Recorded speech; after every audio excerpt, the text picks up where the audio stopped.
9 a.m., the 15th of August, 1945, Kingman, Arizona. The heat over the Mojave Desert doesn't just shimmer, it vibrates. It's a dry, relentless weight that presses down on a landscape that, only months ago, was empty sand and scrub. But today, the horizon is broken by a jagged, silver sea.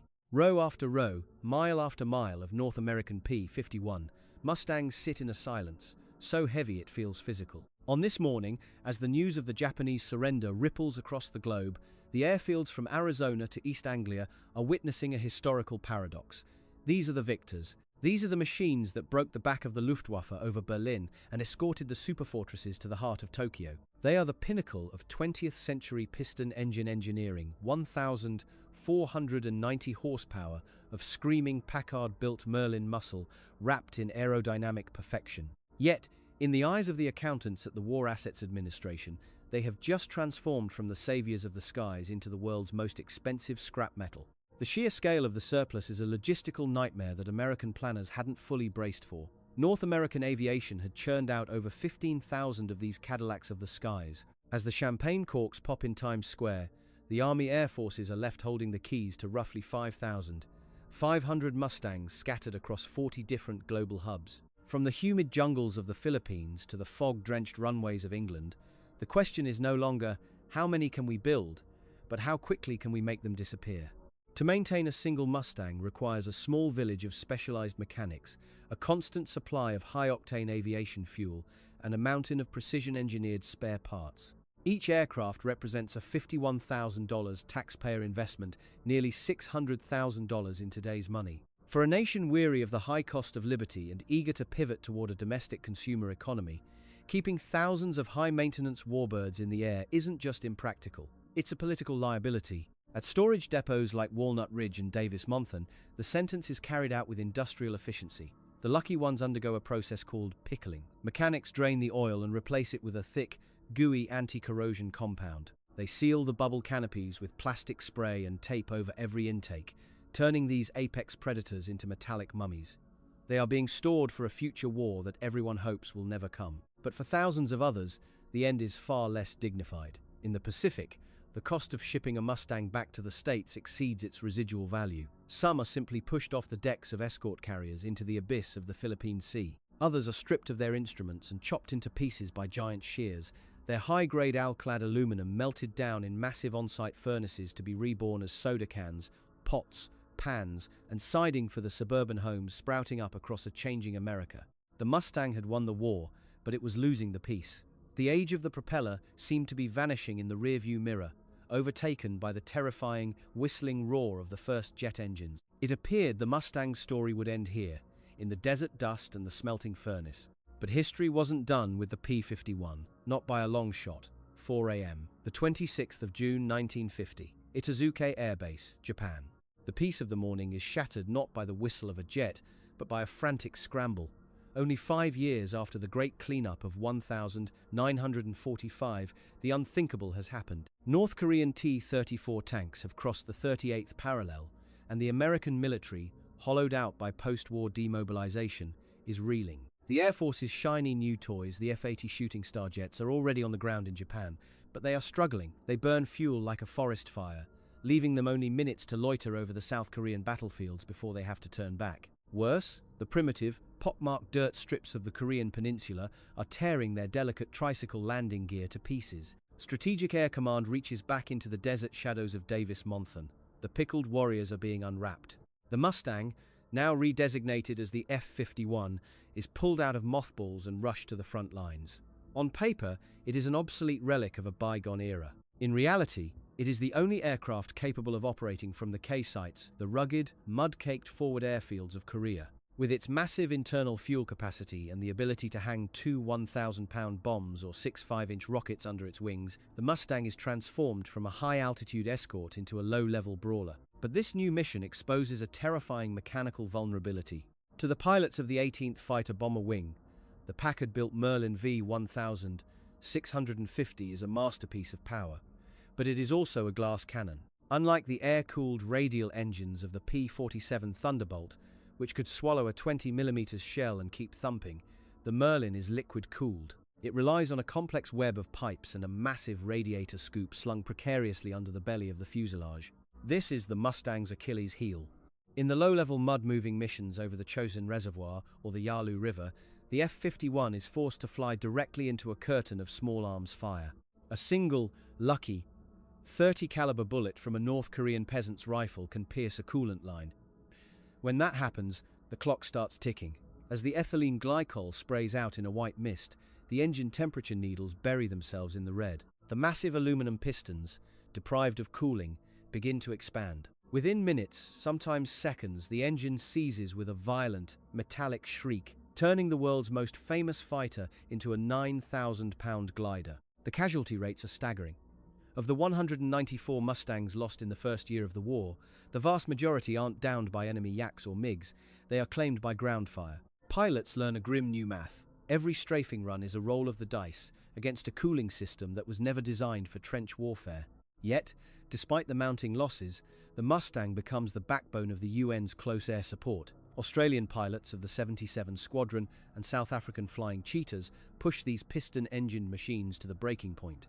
They strike bridges, strafe supply columns, and provide desperate cover for infantrymen who would have been overrun without the Mustang's 6 50-caliber machine guns clearing the ridgelines.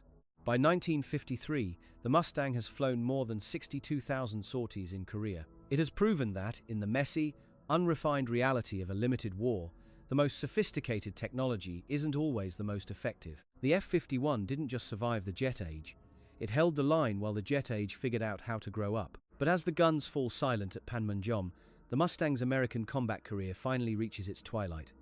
The Air National Guard will fly them for a few more years, but the writing is on the hangar wall. The Cadillac of the skies is being handed its walking papers. Little did anyone know, the Mustang was about to embark on a global diaspora that would see it cutting wires in the Middle East and fighting a war over a soccer match in the tropics.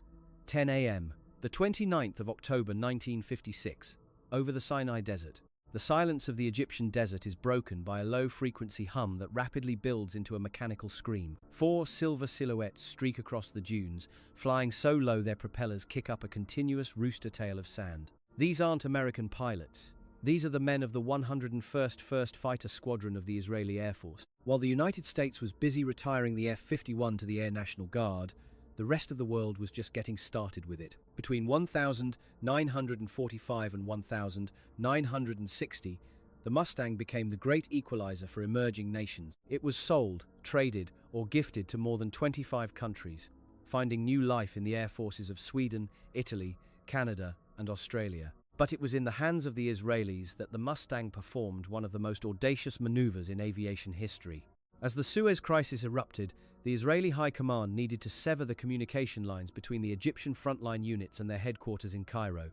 The targets were simple telegraph wires. The problem? They were too low to bomb and too thin to hit with machine gun fire. The solution was pure, adrenaline-fueled improvisation. The Mustangs were originally fitted with weighted cables and hooks dangling from their tails, designed to snag the wires. But during the mission, the hooks failed. Instead of aborting, the Israeli pilots did the unthinkable.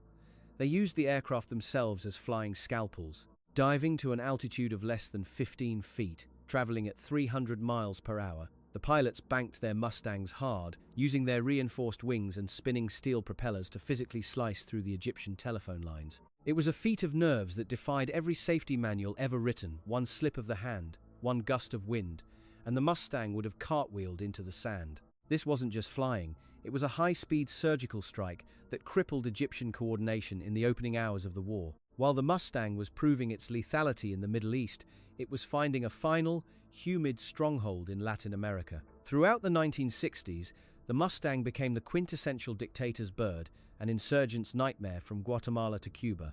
The story takes its most surreal turn in July 1969, during a conflict that sounds like a footnote but felt like the end of the world to those involved: the Football War. When tensions between El Salvador and Honduras boiled over, triggered by a series of heated World Cup qualifying matches, both nations went to war.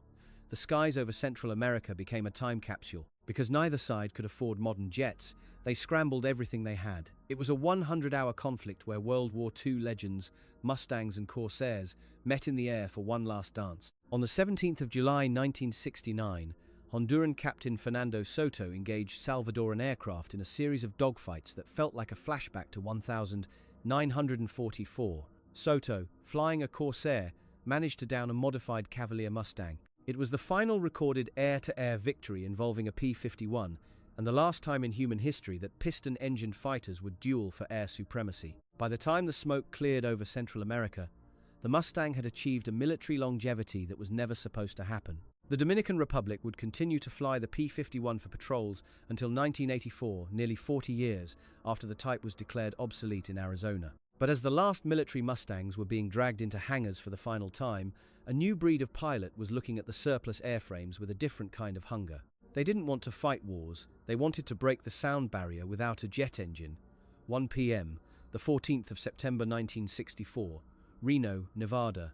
The air in the high desert is thin, hot, and smells of burnt castor oil and high-octane aviation spirit. A group of men stands on the cracked asphalt of a former airbase, shielding their eyes against the glare. They aren't looking for enemy bombers, they are looking for the unlimiteds. This is the birth of the National Championship air races, and for the P-51 Mustang, it is the beginning of its second act, not as a weapon, but as a Frankenstein of the skies. When the military finally washed its hands of the Mustang, it created a vacuum that was quickly filled by the speed-obsessed. You could pick up a surplus F-51 for as little as $3,500 less than the price of a mid-range Cadillac. But these buyers weren't looking for a weekend cruiser, they were looking for a platform to do the impossible.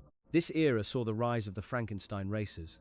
The goal was simple: take a 1940s airframe and force it to fly at speeds its designers never dared to imagine. Owners began a process of radical surgical modification. They clipped the wings, shortening the span to reduce drag. They lowered the bubble canopies, fairing them into the fuselage until the pilot was practically lying flat. They stripped out every ounce of weight. Guns, armor plating, and radios were discarded in favor of massive cooling systems and nitrous oxide injection. The most extreme of these modifications saw the original Packard Merlin replaced by its bigger, more brutal cousin, the Rolls-Royce Griffon.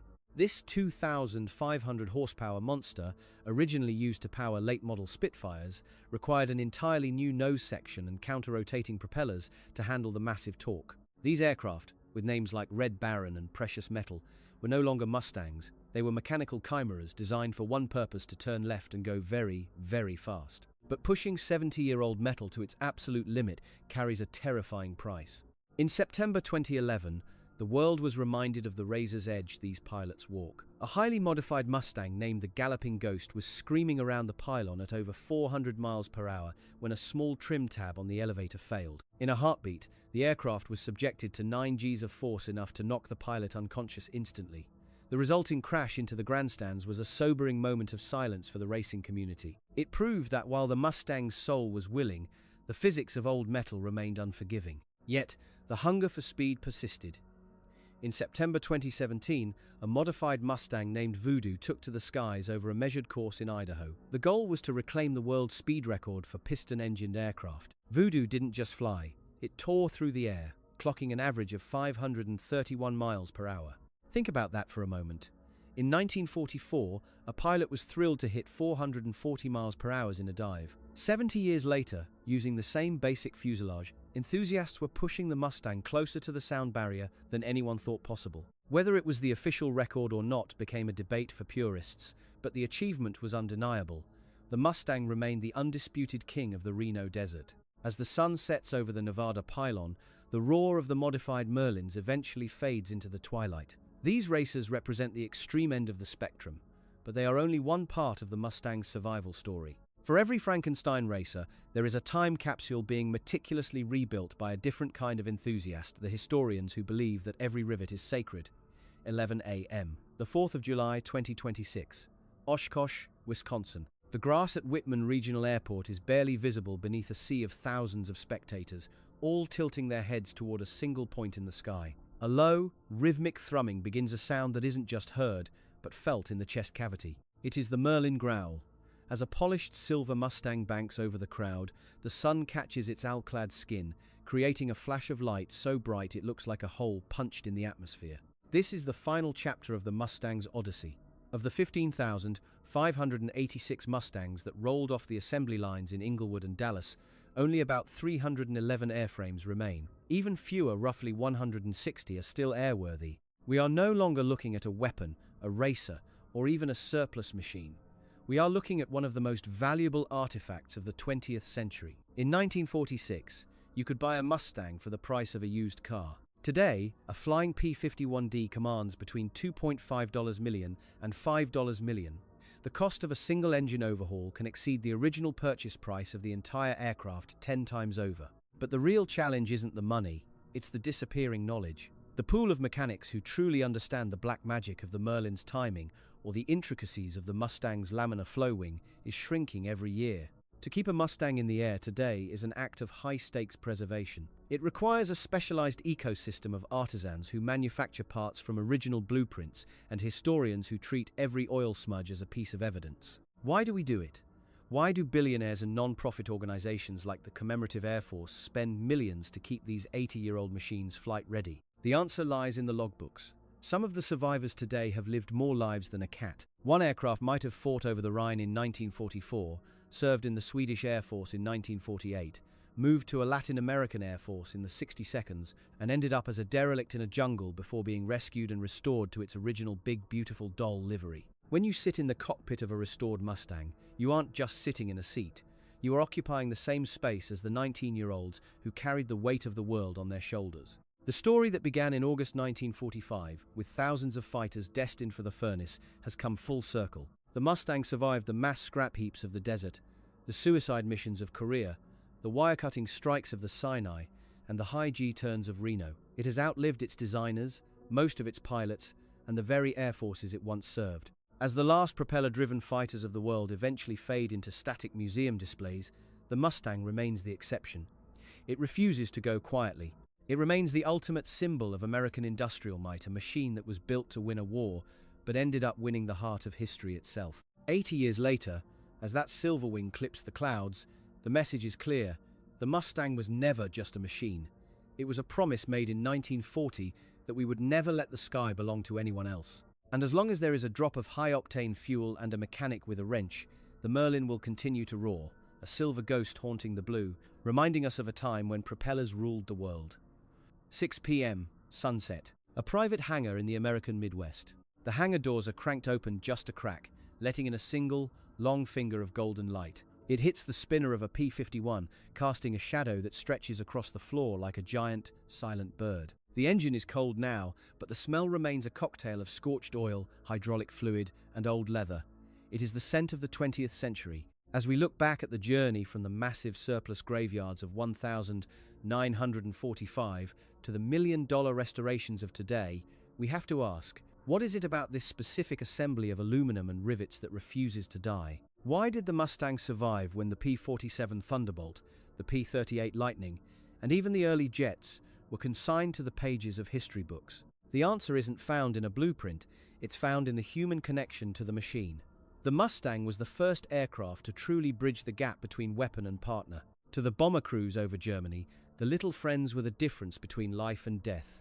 To the pilots in Korea, it was the rugged old man they could trust when the jets failed. To the mechanics today, it is a mechanical puzzle that demands perfection. This aircraft is a mirror of the American spirit, adaptive, relentless, and perhaps a little bit arrogant. It was designed in 117 days, perfected by a British engine, and then spent the next 80 years reinventing itself. It has been a protector, a conqueror, a worker, a racer, and finally, a teacher. Today, when a Mustang takes off, it carries more than just a pilot. It carries the ghosts of the greatest generation. It carries the echoes of the men who never came home from the chosen reservoir, the audacity of the Israeli wire cutters, and the dreams of the kids who stood at the fences of Reno with their eyes turned toward the sun. As we move further into a century defined by drones, stealth, and artificial intelligence, the Mustang stands as a tangible, vibrating reminder of what manual greatness looks like. It reminds us of an era when flying was a visceral, mechanical struggle, a time when you could feel the torque of the engine in your bones and see the world through a bubble of plexiglass. The 311 airframes that remain are the guardians of that memory. They are not just museum pieces, they are time machines. They ensure that the roar of the Merlin is never truly silenced, and that the silver flash on the horizon remains a beacon for anyone who has ever looked up and wondered what it feels like to truly be free. The story of the P-51 Mustang didn't end in the desert in 1945. It didn't end in the mud of Korea or the heat of the Sinai. It is a story without a final chapter, because as long as there is a blue sky and a human heart that yearns for speed, the Mustang will be there, silver, screaming, and eternal.